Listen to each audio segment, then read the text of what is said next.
नमः शिवाय। आज हम शिव पुराण की विंध्येश्वर संहिता का 21वां अध्याय पढ़ रहे हैं, जिसका शीर्षक है शिवलिंग की संख्या। सूत जी बोले, महर्षियों, पार्थिव लिंगों की पूजा करोड़ों यज्ञों का फल देने वाली है। कलयुग में शिवलिंग पूजन मनुष्य के लिए सर्वश्रेष्ठ है। यह भोग और मोक्ष देने वाला है एवं शास्त्रों का निश्चित सिद्धांत है। शिवलिंग 3 प्रकार के हैं, उत्तम, मध्यम और अधम। 4 अंगुल ऊंचे वेदी से युक्त सुंदर शिवलिंग को उत्तम शिवलिंग कहा जाता है। उसके आधा मध्यम तथा मध्यम से आधा अधम कहलाता है। ब्राह्मण, क्षत्रिय, वैश्य तथा शूद्रों को वैदिक उपचारों से आदर पूर्वक शिवलिंग की पूजा करनी चाहिए। ऋषि बोले, हे सूत जी, शिव जी के पार्थिव लिंग की कुल कितनी संख्या है? सूत जी बोले, हे ऋषियों, पार्थिव लिंग की संख्या मनोकामना पर निर्भर करती है। बुद्धि के प्राप्ति के लिए सद्भावना पूर्वक 1000 पार्थिव शिवलिंग का पूजन करें। धन की प्राप्ति के इच्छुक 1500 शिवलिंगों का तथा वस्त्र प्राप्ति हेतु 500 शिवलिंग का पूजन करे। भूमि का इच्छुक 1000, दया भाव चाहने वाला 3000, तीर्थ यात्रा करने की चाह रखने वाले को 2000 तथा मोक्ष की प्राप्ति के इच्छुक मनुष्य को 1 करोड़ पार्थिव लिंगों की वेदोक्ता विधि से पूजन आराधना करें। अपनी कामनाओं के अनुसार शिवलिंगों की पूजन करें। पार्थिव लिंगों की पूजा करोड़ों यज्ञों का फल देने वाली है तथा उपासक को भोग और मोक्ष प्रदान करती है। इसके समान कोई और श्रेष्ठ नहीं है, अर्थात ये सर्वश्रेष्ठ है। शिवलिंग की नियमित पूजा अर्चना से मनुष्य सभी विपत्तियों से मुक्त हो जाता है। शिवलिंग का नियमित पूजन भाव सागर से तरने का सबसे सरल तथा उत्तम उपाय है। हर रोज लिंग का पूजन वेदोक्त विधि से करना चाहिए। भगवान शंकर का नवेदात पूजन करना चाहिए। भगवान शंकर की 8 मूर्तियां पृथ्वी, जल, अग्नि, वायु, आकाश, सूर्य, चंद्रमा तथा यजमान हैं। इसके अतिरिक्त शिव, भव, रुद्र, उग्र, भीम, ईश्वर, महादेव तथा पाशुपति नामों का भी पूजन करें। अक्षत, चंदन और बेलपत्र लेकर भक्ति पूर्वक शिव जी का पूजन करें तथा उनके परिवार, जिसमें ईशान, नंदी, चंड, महाकाल, भृंगी, वृष, स्कंद, कपिदीश्वर, शुक्र तथा सोम है का 10 दिशाओं में पूजन करें। शिव जी के वीरभद्र और कीर्ति मुख के पूजन के पश्चात 11 रुद्रों की पूजा करें। पंचाक्षर मंत्र का जाप करें तथा सतरुद्रीय और शिव पंचांग का पाठ करें। इसके उपरांत शिवलिंग की परिक्रमा कर शिवलिंग का विसर्जन करें। रात्रि के समय समस्त देव कार्यों को उत्तर दिशा की ओर मुँह करके ही करना चाहिए। पूजन करते समय मन में भगवान शिव का स्मरण करना चाहिए।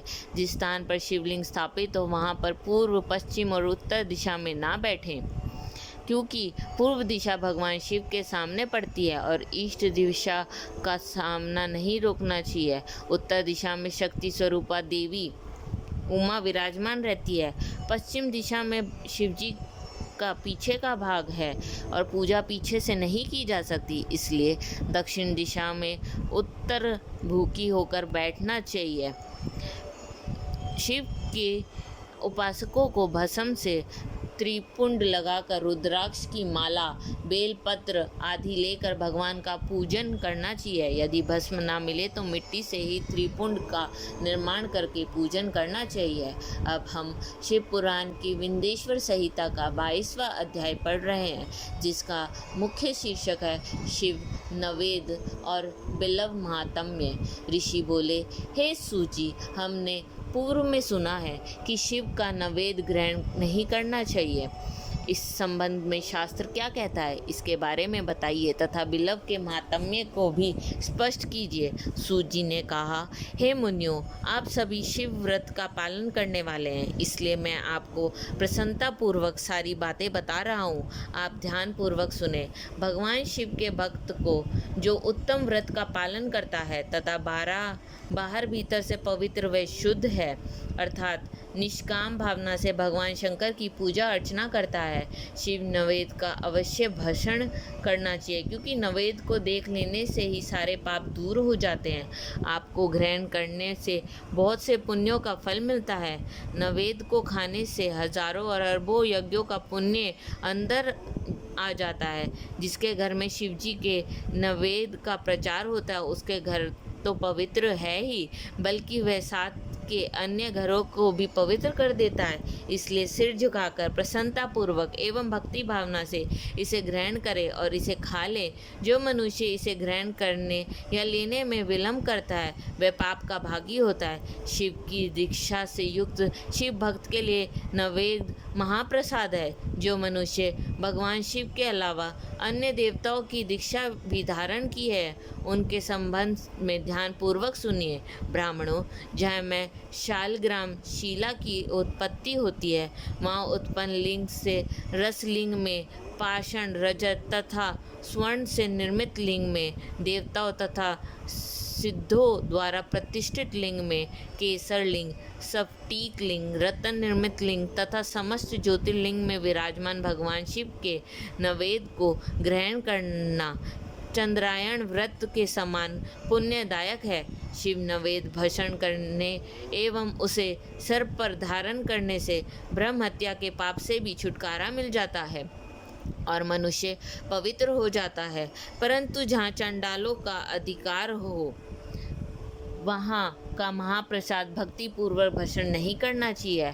बाण लिंग, लोहा निर्मित लिंग, सिद्ध लिंग, उपासना से प्राप्त अर्थात सिद्धों द्वारा स्थापित लिंग, सर्वभूलिंग एवं मूर्तियों का जहाँ पर चंड का अधिकार नहीं है।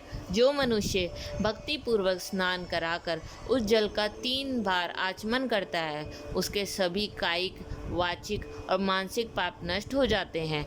जो वस्तु भगवान शिव को अर्पित की जाती है वे अत्यंत पवित्र मानी जाती है। हे ऋषियों, बिलव अर्थात बेल का वृक्ष महादेव का रूप है। देवताओं द्वारा इसकी स्तुति की गई है। तीनों लोक में स्थित सभी तीर्थ बिलव में ही निवास करते हैं क्योंकि इसकी जड़ में लिंग रूपी महादेव जी का वास है। जो इसकी पूजा करता है वह निश्चय ही शिव पद प्राप्त करता है। जो मनुष्य बिलव की जड़ के पास अपने मस्तक को जल से सींचता है उसे संपूर्ण तीर्थ स्थलों पर स्नान का फल प्राप्त होता है।